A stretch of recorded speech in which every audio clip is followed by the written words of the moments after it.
Right now, at this very moment, are you one of these two moms? Maybe give a little wave or just a head nod in agreement. Are you the mom that is planning to homeschool, maybe this coming year? Or maybe you're thinking about it in a few years when your kiddos get a little bit older. Or are you the mom that is already homeschooling and you're just doing what you think you should do? And you're questioning and you're doubting yourself, maybe daily, maybe weekly, monthly, or at least yearly. You're thinking to yourself, I'm not quite getting this right. So you probably nodded your head to one of those. And I am super excited to share a brand new resource that I have just for you. It's called Your Homeschool Blueprint, and it launches today. It's your step-by-step design that is super simplified to help you make all of the decisions when it comes to your homeschool. And there's probably a lot of decisions that you are thinking of right now. Currently, there is a sale that is going on with the launch of this new resource. And that sale is from today until this Friday, April 12th at 11:59 p.m. Eastern Standard Time. If you use the coupon code PLAN2024, so PLAN 2024, you can save 25% when you head over to littlebylittlehomeschool.com/blueprint, or you can check out the link in the show notes. Let's now dig in to today's episode. Welcome to Little by Little Homeschool Podcast, where you'll learn tips and strategies that will empower you to home educate your children. I'm Leigh Nguyen, a homeschool mom of over 12 years, which includes 2 graduates. When I started homeschooling, I was pretty much on my own and was desperate for encouragement and help. My mission is to be a source of encouragement and help to you. Whether you are just beginning your homeschool journey or you're deep into the homeschool lifestyle, Little by Little Homeschool wants to help you stay the course, because all the time you are investing into your children is completely worth it. If you're ready to take your homeschool to new levels, keep listening. Did I scare you a little bit with the title of this episode? I hope not too much. Don't be scared, okay? But my mission today in this episode is to have you critically analyze your homeschool. Step back and look objectively. There are a lot of emotions that us as moms attach to our homeschool, to our motherhood, to the way that we are a homemaker, and to just all of that. We attach our identity and so many emotions, and we can take it personally when we start to think about maybe some areas that we need to work on. So I'm going to encourage you to take that step back, pull the emotions out, just push them aside, and pretend that you are maybe a stranger who knows all of the intimate details of you and your family, though. But look at it objectively. Good changes can come to your homeschool and to any area of your life when it is looked at objectively and we pull out the emotions and everything that we have attached to it and that we don't want to let go of. The pride, I'll say as well. Pull out that pride and let's just be humble and figure out what are some good changes that you can make in your homeschool. So I'm going to tell you flat out that I am guilty of homeschooling wrong. Whenever I share these type of episode, I'm over here nodding my head and I'm over here raising my hand and I am over here pointing to myself as well. I did things wrong. I copied school. I copied my one friend who homeschooled. Well, I tried to. If you listen to the episode, I talked about budgets and stuff. Her budget was different than mine, and so I couldn't fully copy, but I felt like I had to replicate it. And then I started to copy blogs as I found homeschool blogs, and I started to adopt everyone else's ideas of parenting and how they would function, their own family's culture. And I would just adopt all these things into my home. Now, not all of these were wrong. Not all of them were bad mistakes and they were something that negatively affected me or my children or my family. But I did it out of fear. I would see another homeschool mom doing a certain curriculum possibly, or scheduling her days, ordering her days in a certain way. And out of fear, thinking that I was going to get it wrong or things were going to be bad in my homeschool, therefore I had to adopt how she was doing it.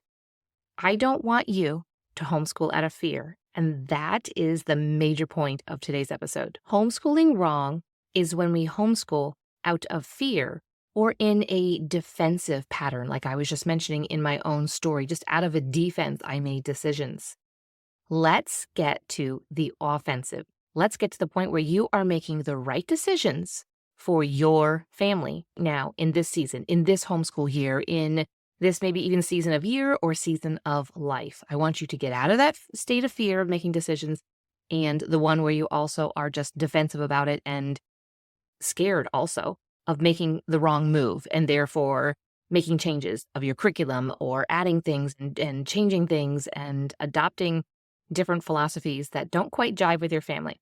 So I'm going to lay this out in a way where I am going to give you the wrong part of homeschooling, the wrong thing that you're doing, and then I'm going to give you the right. And my goal here is to really get you thinking and to critically analyze, think about your homeschool, what you're doing, and you might say, okay, no, I'm actually doing it the right way. That is awesome. And I want to get to the point where you can say, yes, I'm doing it the right way in all these different areas. So I've got 3 main wrongs and rights. The first wrong is when you blindly choose curriculum. You decide you're going to homeschool and you just start looking online. There are a ton of resources.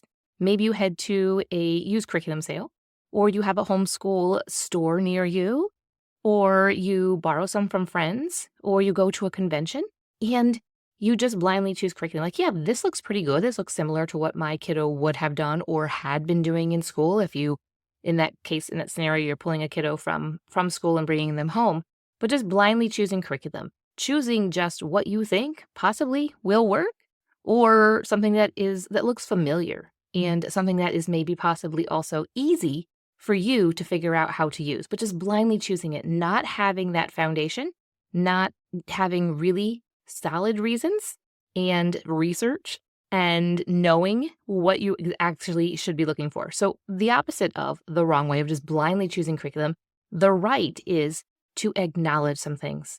The first thing is to acknowledge your family culture. Now that kind of sounds like, okay, what do you mean by that? What do you value? How does your family like to spend time? Do you enjoy going to orchestras and symphonies and you love music?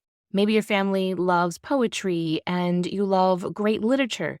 Maybe your family loves sports. Maybe you love going outdoors and hiking and being out in nature. You could have a combination of those things. It doesn't mean that your family has to fit into any certain box, but take a look. How do you like to spend your time? Really acknowledge your family culture. We can get into a trap here when we try to pull in curriculum that doesn't fit the family culture. Also, evaluate what are your values?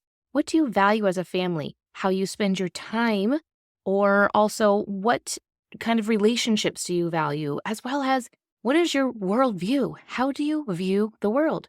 My family has a Christian worldview, and therefore we are going to filter things through that. It's kind of like you're wearing some glasses, and the glasses are Christian worldview color glasses, whatever color that is.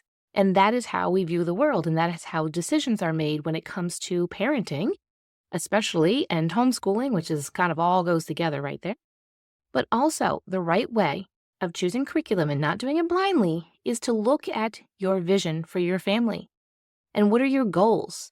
Overall, that's a great place to start, is overall with the homeschool years. And I have said this numerous times, and also thinking, who are the young adults that you want to put out into the world? Well, what's going to help facilitate that? What's going to get you to that point? It can include curriculum. It can also include experiences and time and the way that you parent your children. But when we have a vision and we have goals for our homeschool, we have something we're looking towards. We have something greater, bigger than what we are just doing in the day in and day out. Day in and day out can get very monotonous. There is the same messes and everything to clean up every single day. There are maybe diapers to change. There is children that need correction and reproof. There are bedtimes and bath times, and there's so much, right? And so you're thinking about all of that stuff right now, but what are you doing in the day in and day out to look towards a vision goal? If you don't have that vision goal, you're just going through the day. And I think I know, actually, it's not just I think, I know that when you live in a way of having that bigger picture, that bigger idea, that broader vision and goals, it makes the day in and day out so much more worth it. It makes those moments when You have to decide if you are going to blow your top or you're just going to calmly walk away and take a couple of minutes to just breathe in and breathe out and then come back and approach the situation because you have a greater vision and a greater goal. So when it comes to choosing curriculum, instead of just picking what your friends have chosen or your sister-in-law has chosen or somebody in a Facebook group has suggested to you, and those can be all great suggestions. I'm not saying those are wrong, but don't do it just because somebody else said that maybe you should do it or that they are doing it. Choose your curriculum by acknowledging your family culture, your values, your worldview, and your vision and goals. The second thing that you are doing wrong is assuming that each child is the same and also that each child is just like all others. So what I mean is that they are the same. Looking at your kids in your family and assuming that they are going to learn the same. You know that every single one of your children, whether you have a couple of children or a couple of dozen children, you know that they are all different. But when it comes to homeschool, we tend to just slap the same label on all of them. They all are the same. They're all going to get the same math curriculum. They're all going to get the same language arts. They're all going to get the same of every single thing. We make the mistake when we look at them as learning the same. Even though we know that their personalities and their just different bents are different, we just assume that they need to homeschool the same. And we also then assume that they are just like all the other kids and we can just do the same thing. And this is what the school system does. In X grade, you get this certain history book and science book and math book and language arts book and whatever all the books are. And so every grade, everybody gets the same thing. So the right way of doing this is to discover your child's learning styles. And this can take time and it's not always cut and dry. At least I have found that in my family. Sometimes you will run it. There's been some great resources out there that talk about learning styles. And it can feel very much like they have to fit into one certain box, and that's okay if they don't. I'm kind of like that. I don't quite fit into one certain box. And so I think that you might resonate with that as well.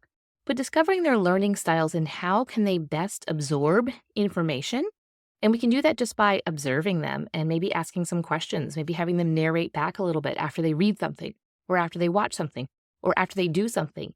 And do you notice a difference in the retention and the understanding?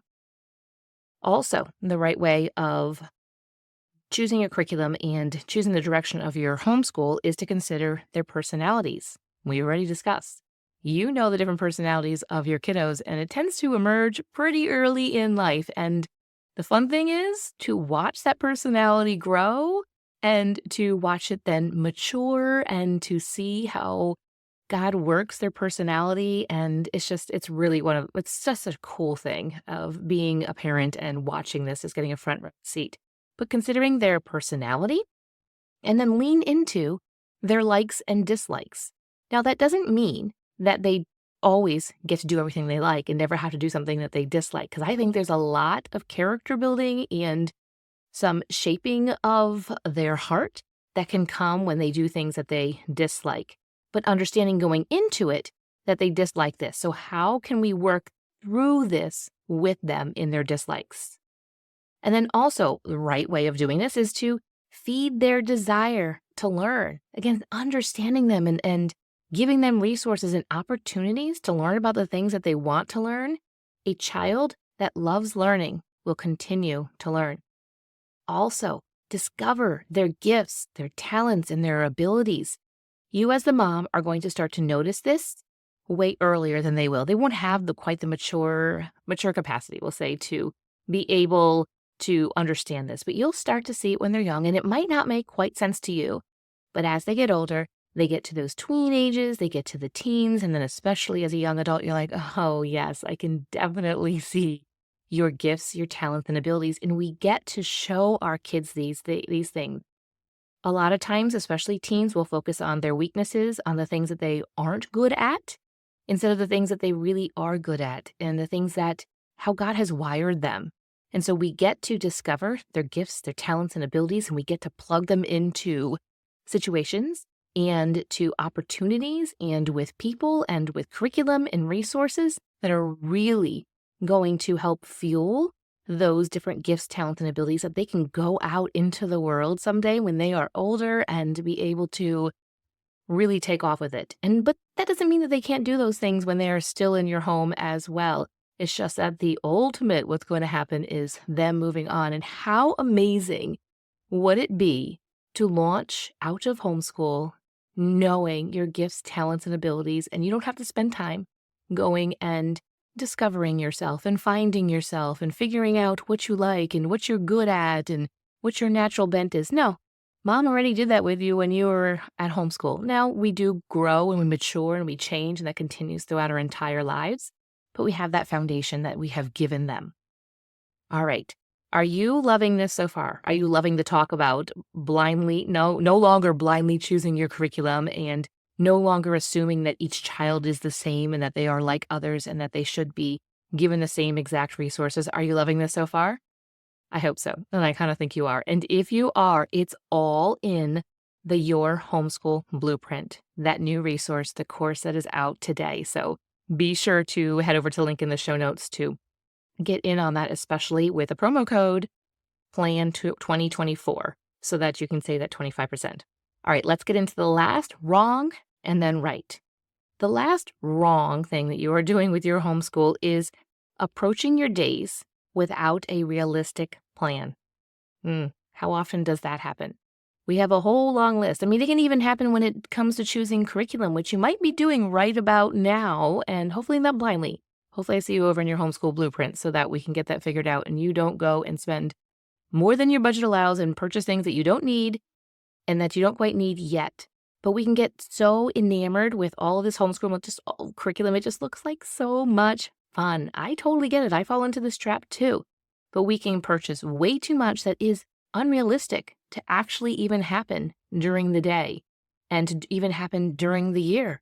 And so when we approach the day without a realistic plan, even beyond the choosing of the curriculum, when we look at the day and we plan just way too much, we can set ourselves up for failure when it comes to our motherhood, when it comes to our homemaking, when it comes to our homeschooling. So what is the right way then of creating a plan for the day? And that is to use your vision and your goals to guide your yearly planning when it comes to your homeschool. So go back and get that vision and that goals and plan out your entire year in a way of what curriculum is going to come alongside and help me facilitate and to reach those goals. Then you can break it down to the days. Now, I am not saying that on the first day of the homeschool year that you have to have every single day planned out. I actually say the opposite of that because I definitely do not do that because there are a lot of circumstances and a lot of things that are unforeseen that come up.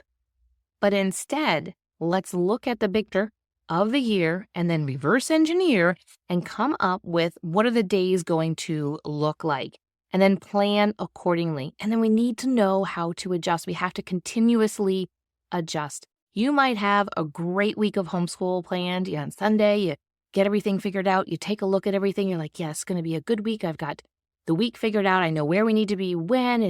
Or maybe it's a quiet week and you're like, oh, we're going to be home mostly. And on Sunday night, you have a kiddo that wakes up sick, or Monday morning they wake up sick, or just something comes up. Somebody gives you a call, they need help. And then we're like, oh no, we had this great week planned. This was going to be the week. We need to learn how to adjust as needed. So really using that balance of planning, but also knowing that the rug might be pulled out from underneath you, or maybe even just kind of adjusted a little bit underneath you. And then what do you do at that time when when the rug is pulled out or that rug is just slightly adjusted underneath you? When you have that whole vision and those goals already figured out, you know that just a little hiccup isn't a big deal because you have the greater goals and you have that bigger thing that you're working for, that bigger idea of how you are pouring into your kids and what is coming alongside you to help you to do that. So we need to, instead of approaching the day with some very strict plan and having way too much to do than is actually possible, let's not do it that way. Let's actually approach the days with a realistic plan because you've been at this motherhood thing for a while. You know that things don't always go according to plan, but we shouldn't not plan because if you don't plan, so what is the saying? If you fail to plan, you plan to fail. And I don't want you to fail. So there is a tension there. There is like a tightrope kind of walk between planning, but also adjusting and knowing that those plans aren't going to always come through. And it's okay at the end of the day when they don't. Again, if you are loving this information and you're like, I need to take this to the next level, I want to get my curriculum figured out. I want to figure out my vision and my goals, figure out my family culture. I want to know how to plan out my days. I want to figure out the learning styles and the homeschool styles. And there's a whole long list of really great stuff to dive into.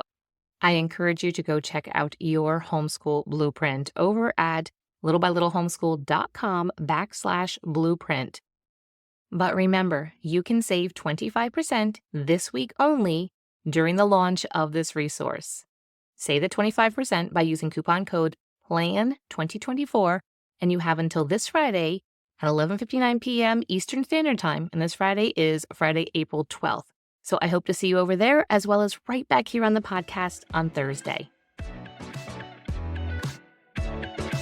Thank you for listening, friend. I'd love to connect with you more. You can find social media links in the show notes and share this episode with a friend who could use a boost to her homeschool. See you back here real soon.